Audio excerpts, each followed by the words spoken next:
It's live. We are live. Hey, people. Nice to see you all from all over the world. I'm Caroline Bernier-Dionne, CaroBD, my initial. And I'm actually in Montreal. And I asked a few puppeteers to do an Halloween panel to talk about puppetry and Halloween. So, let me just handle this. So we are now streaming on YouTube and Facebook, and we are all over. It's I'm doing the Puppet Podcast. If you haven't seen the show, please have a look. We have a Patreon. We build an international community who help each other in this pandemic weird moment for puppetry and art. So here is my costume for Halloween. I'm Goldie. I'm working on a new concept of a show. So this is the first draft. So it's really cool. So I want to everyone to write where you are watching right now, from where you are, and if you have any question, feel free to ask it during this wonderful panel. So the purpose today is to solve a bit of this mystery about puppetry. You know, a lot of people are sometimes scared about puppetry.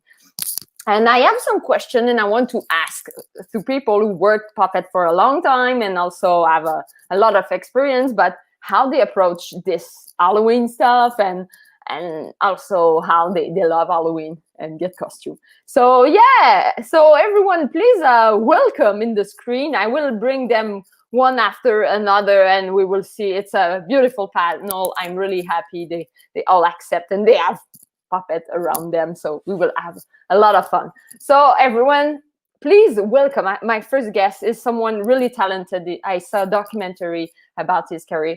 So let me introduce Mr. Hobey Ford.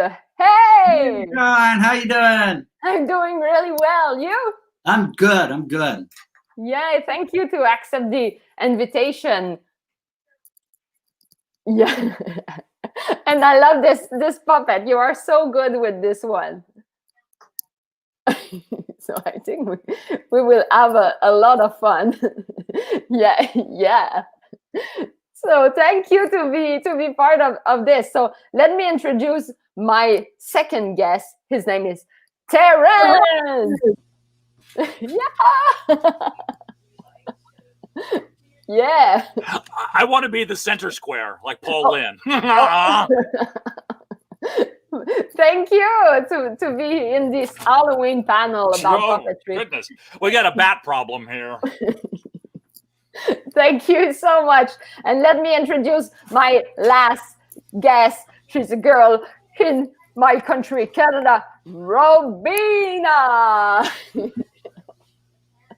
Hey. Hi, everyone. Hello. Yeah, so we have this noise thing, everyone. We know this, and if you hear this, is the restaurant. We have a restaurant in our show, and Robin is there, but she will answer the question and mute and unmute. So everyone watching, feel free to ask questions. And if you don't know those wonderful, talented puppeteer, you must have a look to their social media. So I will let them plug it at the end. But let's go for the first question. It's really always a deep question at the Puppet Podcast. So I have those questions I prepare, and I will just put it on the monitor right here. So I want to know, as I haven't had you in an interview, I want to know, why do you cherish puppetry? Maybe really quick. Hobey, you could answer, and after Terrence and Robin, why? What makes the art of puppetry an art that you cherish? So, Hobey, maybe you have to unmute yourself just before. Yeah, when I was a real young age, I saw puppets, and I was at a boarding school, and this great puppet show came to school, and it just startled me, and I was the helper. And I never forgot it. It was David Sirodiak's show in 1969 or 68. Wow, so good. That's so cool to have a moment, like a crush moment about puppet. I'm always happy to know that. Thank you. And what about you, Terrence? I would have to say my earliest exposure to puppetry was through the television.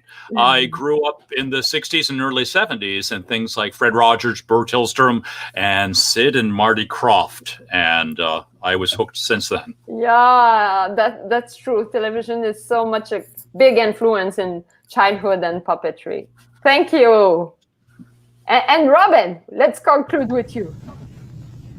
I grew up surrounded by puppets and watching Mr. Dress Up, the Canadian Mr. Rogers. And I like creating things and creating worlds and just world building. I think puppetry is one of the most magical things that you can do.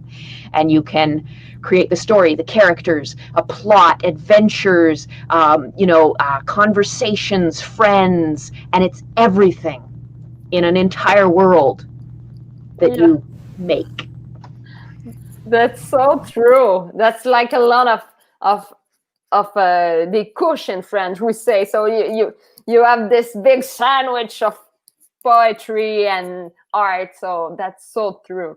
And so you have we do it puppet way. Eh? We watch each other, everyone. So yeah, we really enjoy that. So let's have a Halloween question, because it's all about Halloween. And yeah, feel free to bring puppets during the interview. It's like a little moment when you will grab the focus with those.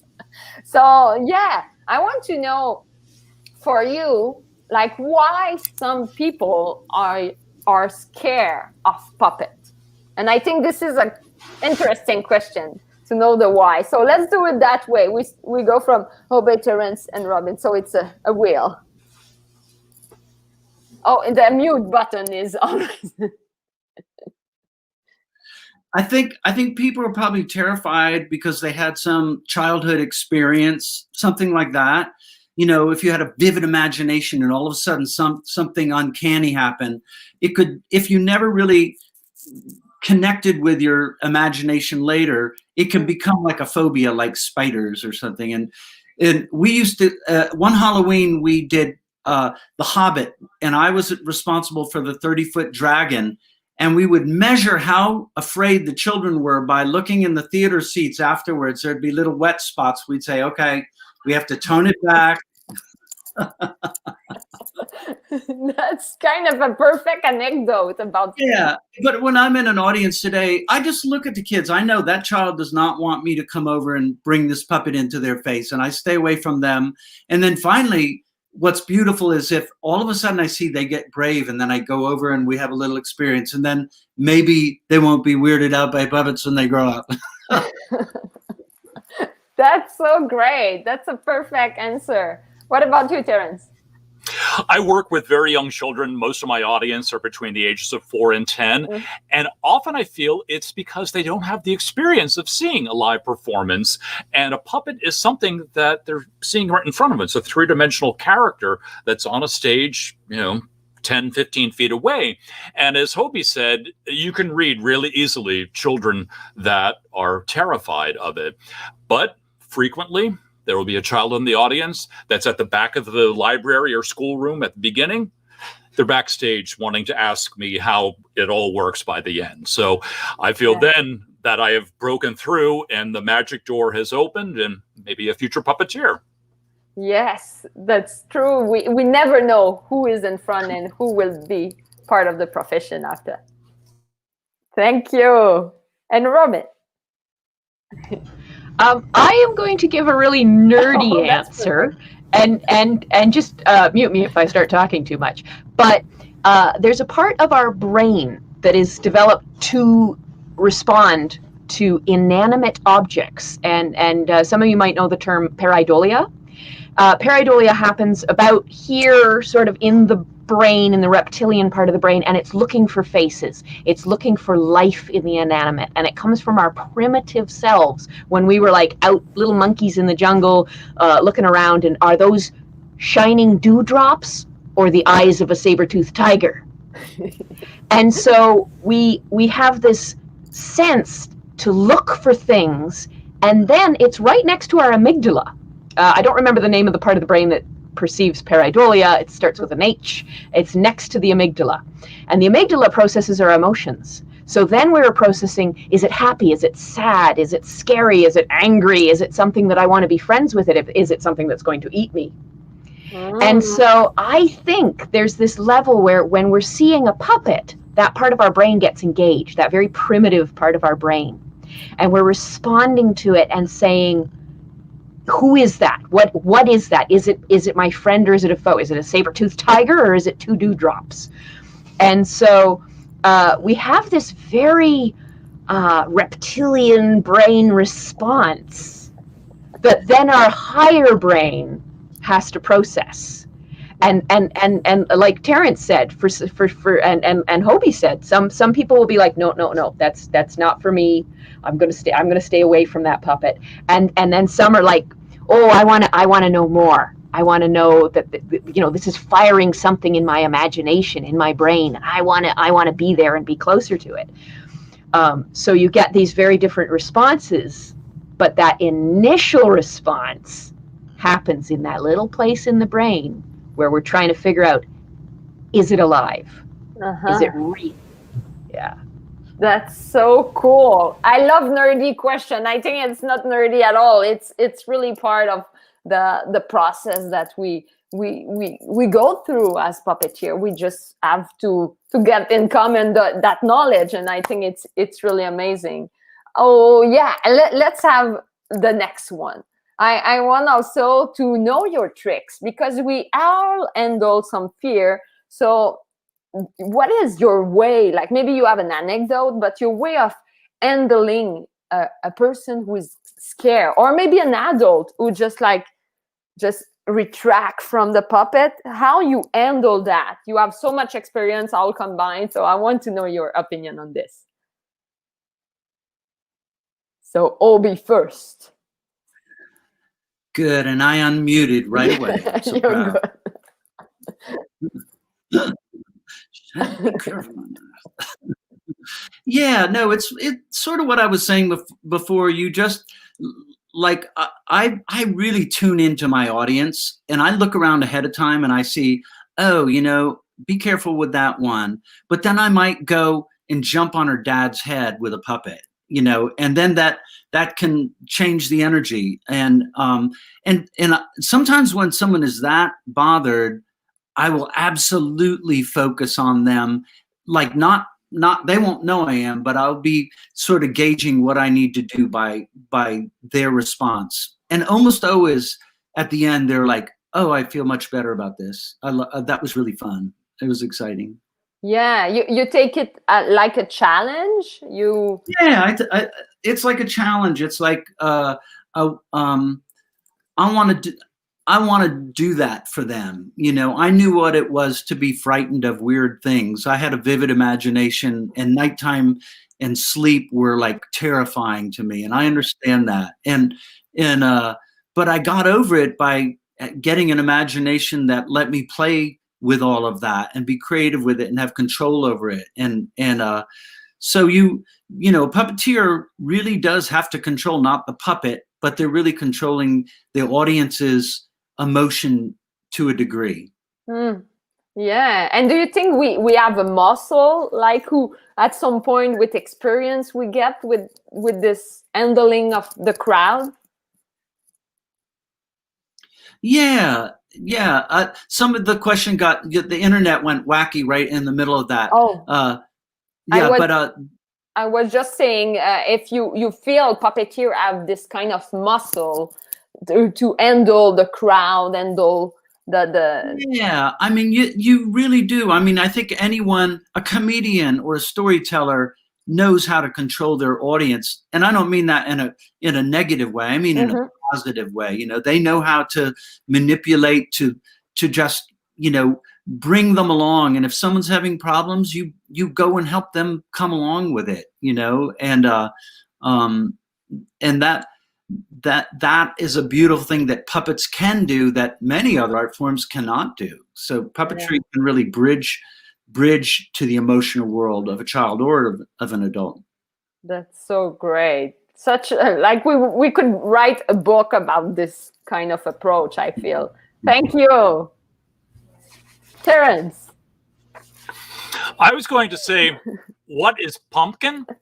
Oh, yeah? Oh, I thought I was on a game show. Sorry. Your question.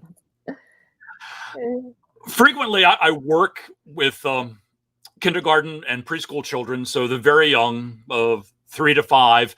And if I see that there is a child that is particularly upset and looking like they're going to run for the room, if this is not in the performance, but usually during the warm-up, I'll take the puppet off and say, see, there's my hand. This is make-believe. You know, it's just fabric and felt. It's not real. And I tell them, that's my hand inside there. We're making believe. We're connecting it all together. And it's almost as if I'm handing that kid the key to unlock the door and say, oh, wow, I'm inside now. And allowing them that invitation, if you will, because they may not get that at home. And performing for children, children are starved for live performance. They really are. And today's kids, you know, we're all on these. And, you know, we're doing what we can here during the pandemic. But in a live situation, I want to dispel that myth. I was always that kid who wanted to know what was happening and look behind the curtain, behind the stage. And I feel that that's just one more way of welcoming them into the art form. You know, for 30 minutes, we're going to sit and watch, but then afterward, I bring the puppets out. I do a Q&A. I tell them anything. And to me, there are no secrets. There is no tricks. I want them to learn as I have learned. That's such great to know that, like, for some people, like to reveal the secret is part of our job also. So it's really great. I agree. We need to explain what we do and people understand it more. And that's absolutely. Great. Yeah. Thank you. And Robin, how are you? I don't know if I can answer the question. I have a very different experience. Now, for one thing, I don't perform as much for children. I perform more at slams and for adults and for sort of mixed audience, like street performing kind of things at a festival or something like that. So I'm getting either people who want to be there. The adults have paid their own money to be there, and they know that they're going to be at a puppet thing, and they know they're going to see crazy stuff, and that's what they're there for. So I don't have to do anything there. They're there. They're in. Yeah. They don't need a key. They've already hammered the door down. Street performing, though, sometimes you could get in streets. Well, you get more mixed audience at if you're out on the street or something like that. But there's usually someone there who is really into it. Yeah, true. And there might be someone there who's a little more standoffish. And sometimes you just sort of focus on the one who's into it, and just do little asides to the one who is being shy, and little like, hello, you know, it's okay. And every now and then, if the puppet's kind of coy, it will lead a shy child in to be like, oh, we're having this moment that's just us. That puppet can you know, I know it's a puppet. I know it's on the hand because I'm right there, and they can see my lips moving, and I'm usually quite upfront about that, just as Terrence said. But there's that little moment where the puppet speaks, like looks directly at them or speaks directly to them, and just for a moment, and it's just like a hello, and then back to everybody else, and it's okay, you take your time, and they'll start to come in, and you can get this, and not every child does this, and of course nobody has to. Yeah. But it's really lovely when you get that shy child who like, and by the like Terrence said, by the end of the night they're up there and they, oh, I want to see, oh, can I touch it, you know. And sometimes too, like Hobey said, you can approach the parents and sort of like be goofy with the parents. And I have a puppet, and it's a shark, and the shark asks the children, may I eat your parent? Is this food? May I have this? And the child immediately has to respond to the puppet to save the life of their parent.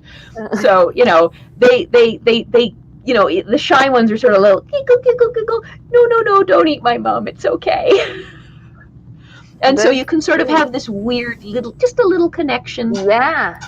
It's kind of create a mystery a bit, and at the same time to just go into it also. I love your answer. Yeah. That's kind of a good way, and it's really precious to have your viewpoint on all this. I think people learn by watching your answer. That's so cool. So yeah, I want to see object right now. I think I will invite you to maybe bring a puppet to the screen, and also maybe you have a scary one you could show to us. So let's we can put. Oh yeah, this is a reveal. Whoa, that's so cool. So yeah, Hobey, that was a nice one. So yeah, you can live. The puppet is listening, but we have the show on Hobey side. Wow, this is Halloween.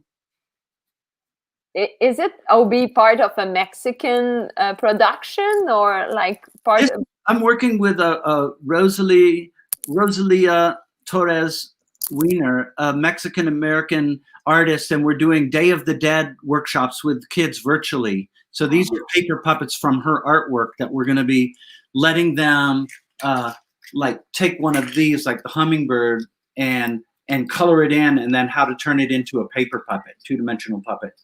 Wow, that's so cool. I love and for online stuff, the two-dimension puppet is so cool. Like a lot of us now, where we can't go to the school, but they're encouraging us and hiring us to bring video and live Wi-Fi, workshops and little talks and segments and things like that.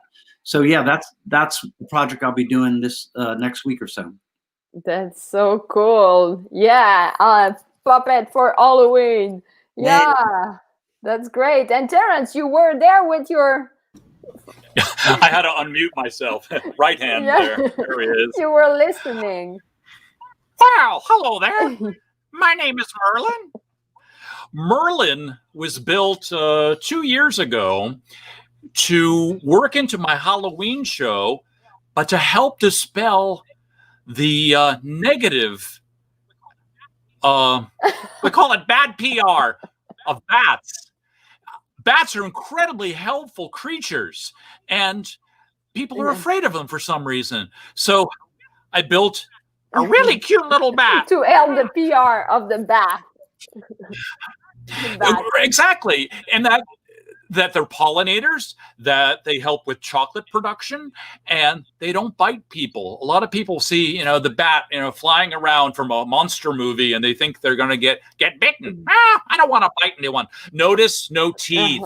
None of my puppets have teeth or tongues. It's a puppet. It's not a live creature. And that is, again, working with the very young.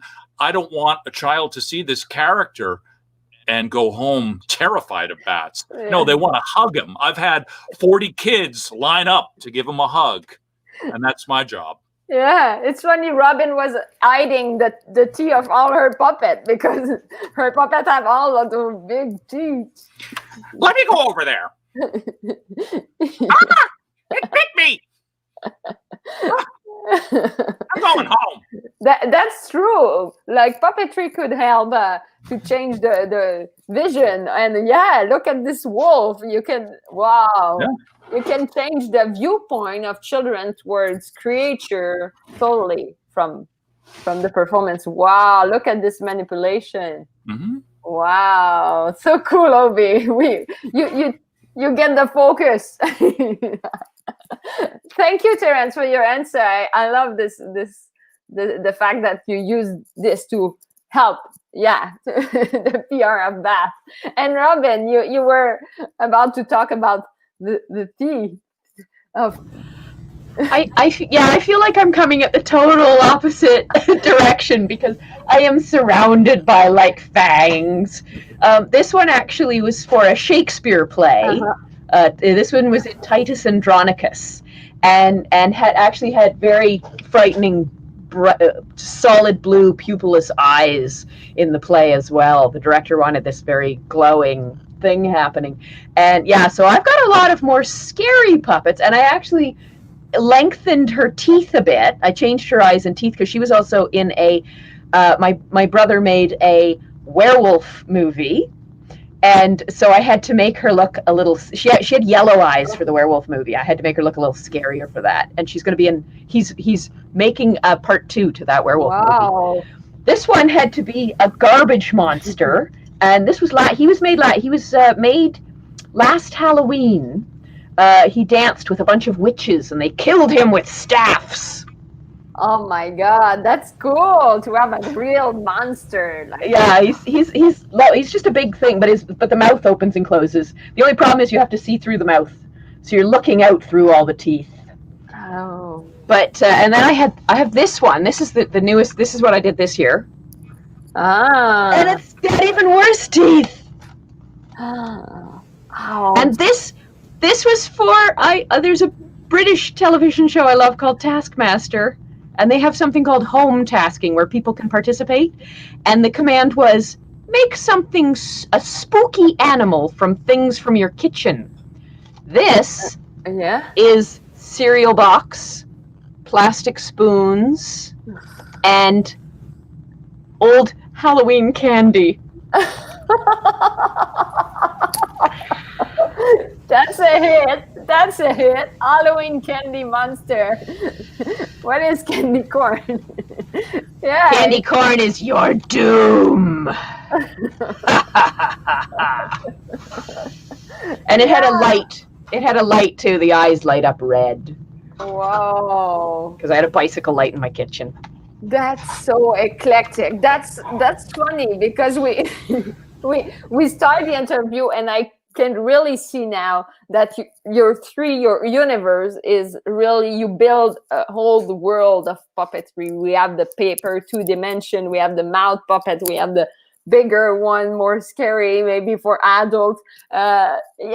Different thing of puppet. Look, we have the time for another round. I don't know if you have other stuff, but I will love to have maybe an Halloween anecdote for the conclusion, and you can also bring puppet as is the end, and yeah. So let's do a last turn around and about Halloween anecdote and puppet. Okay, I guess it's my turn then. So I don't even know what year it was, but it was somewhere in 2008 or somewhere in there. I had a gig to go to the Kennedy Center with Legend of Sleepy Hollow, and I had not finished the show before I went to do it, and so it was just a harrowing. Like, am I going to be able to do it? And but it worked out, and it was a great run. And then several years ago, about 5 years ago, Heather Henson created that Handmade Puppet Dreams and asked me if I would turn that 60-minute show into a little 8-minute film. So here I have Little Dog. He's not a scary puppet, but since you've been terrified all night long, I thought that I should bring you a little puppet that's not too scary. Yeah. Put you to bed with. And but he's a really fun little puppet, and it does all kinds of things, and so I'll finish up with Little Chester the dog from Ichabod. And if you want to see Ichabod, it might still be on Handmade Puppet Dreams website. It was on 24 hours ago and it's been on all day, but it'll get cut off soon. And then but I'm anxious to see what Terrence has got down here. Let's have a look down there. Yeah, but for sure we can have a look to this video if we have the link. We can put it just below the interview if it's still online. Yeah, Terrence, you have. Rich Willie here. How are you? I'm good. We are good. My whole take with all of my characters and everything I do, 2 words. They're simple. Share joy. And I love Halloween. I don't love terror. I don't love horror. There's enough real terror and horror in the world. So my whole spin on Halloween and Halloween shows for my audience, both young and old, I perform for seniors too, is kooky and spooky. Silliness, fun, mirth. Halloween, for so long, it's gotten, some ways, a bad rap, in that here we have a holiday that's about monsters and evil. No, they're all on Pennsylvania Avenue. They're not here in real life. This is for fun. And I love the colors orange and black. I love dressing up. It's all about fun and magic and make-believe. And puppetry works right in with that, because we are an art form of make-believe and magic. And that's what I bring to my audience on Halloween. And corny jokes, too. Yeah. You want one? Okay, I've been saving this one. What do witches use in their hair? Corn? No?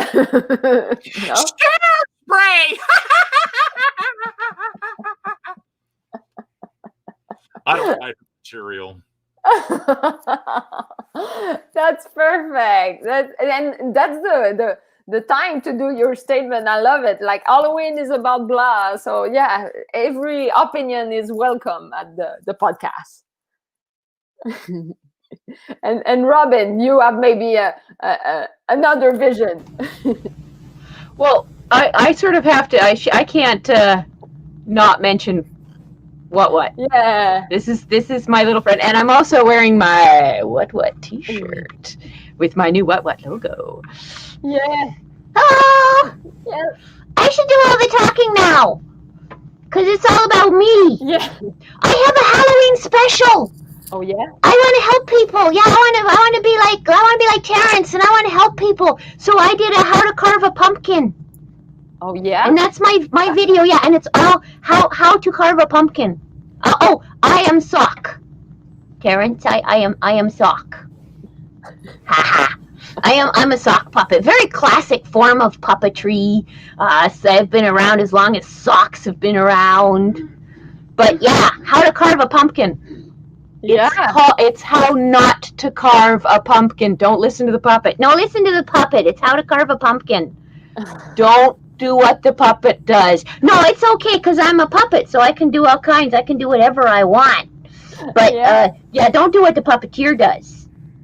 Because, puppeteers, well, they're here to help the puppet, and stuff like that, and show people that we are not scary, and that we are quite friendly, really. But yeah, I totally know how to carve a pumpkin. No, she doesn't. She doesn't know how to carve a pumpkin. And it's a video online that people Yes, can see. it's on YouTube. Yeah. My channel. My channel. My channel. My channel is Sock Puppety Yeah. on the YouTube. So it's all one word, Sock Puppet, and then a Y on the end. Why? Because it's fun. Yeah. Yeah. So That kind of the letter Y.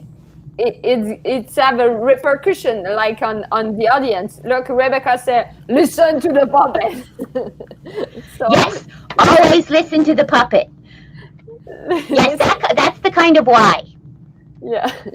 Do, do, do, do, do, do, do, do, do. Yeah, that kind of Y. Thank you. What? You're so cool. I think everyone will. Yeah. You're always like, come on, listen the puppet. Yay! Thank you so much, both of you three. You have an amazing universe. I can't wait to know more about how your work, discover more. So yeah, we can find. Oh, Rod Puppet. So it's your book. So people, you can watch around. We have this. Oh, you need to unmute a bit. Oh yeah. Plug. That's the plug time. Plug everything. Great YouTube page. Yeah, we have people who are watching. Yeah. She have the book.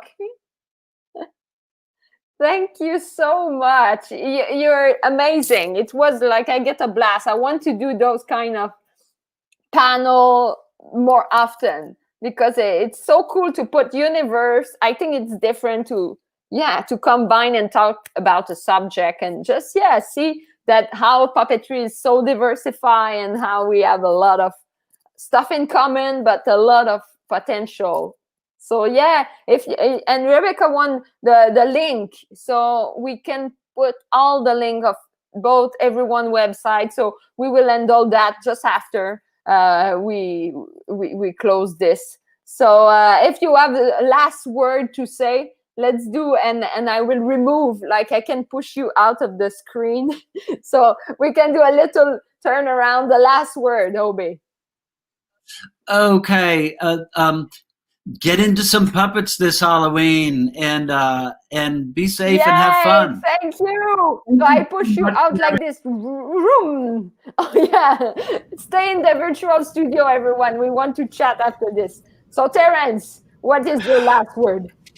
Tune in to the Wump Bucket Puppets YouTube channel for the final episode of Halloween Howls tomorrow morning at 10 Eastern.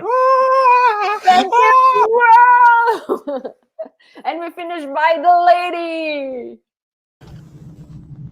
So tonight, what has a piece in the slam, fast and furriest puppet slam. So look for the VIP Vancouver International Puppet Fest, Fast and Furious Puppet Slam. And support your puppeteers. Subscribe to their YouTube channels, like their pages, visit their stuff, support if they've got Patreon, support that, and just support your puppets and listen to your puppets and do whatever they tell you. Thank you so much. Yay! Whoa! Everyone, that was the Halloween panel. First time at the Puppet Podcast we done this kind of sharing experience of wonderful puppeteer. So yeah, support puppetry. That's part of it. Let's be all in touch with all of that wonderful work. So the podcast have the Patreon, so feel free to have a look on this, and we will put below all the link of those wonderful guests. So yeah, I wish you a wonderful Halloween. I think it's kind of a different one right now, but let's enjoy and connect and stay connected online. So I wish you the best. Stay safe and see you soon. Bye.